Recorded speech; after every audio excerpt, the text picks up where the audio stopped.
We navigate our entire lives through three spatial dimensions: up and down, forward and backward, left and right. Our brains process reality as a physical volume of space that we move through.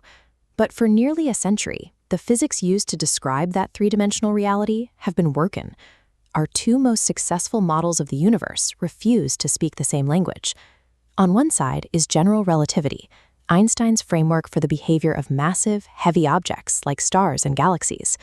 On the other is quantum mechanics, the rulebook for the microscopic world of subatomic particles. When you try to combine their math, the equations yield impossible results. The ultimate collision between these two happens inside a black hole.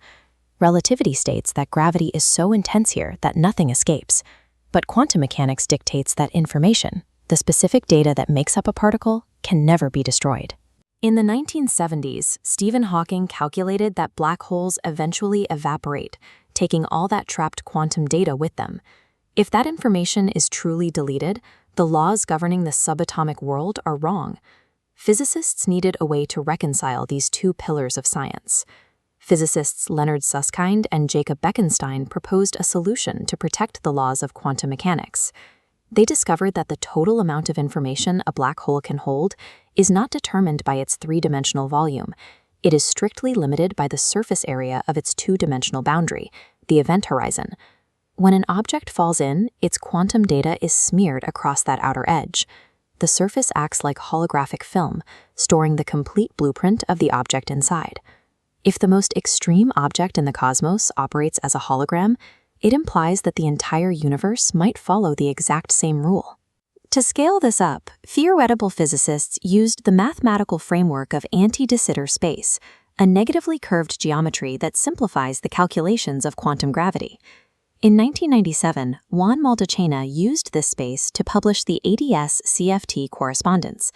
It serves as a mathematical dictionary, linking a universe that has gravity to a flat universe that has zero gravity.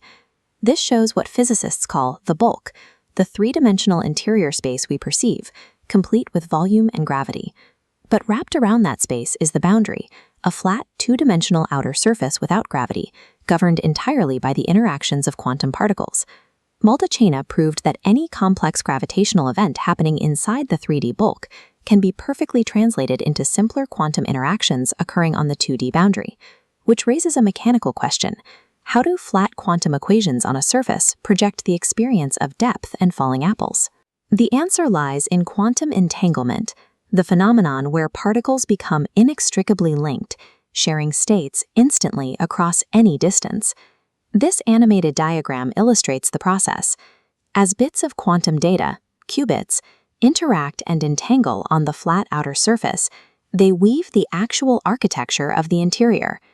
The amount of entanglement on the boundary determines the physical distance between points inside the bulk.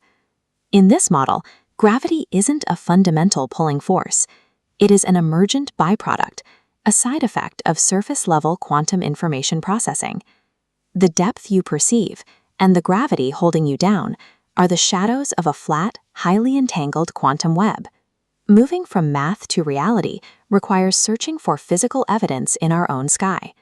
At Fermilab, scientists built the holometer.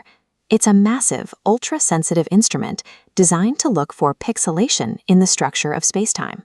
If the universe has a 2D data limit, zooming in far enough should reveal a subtle blurriness, much like the pixels on a digital screen.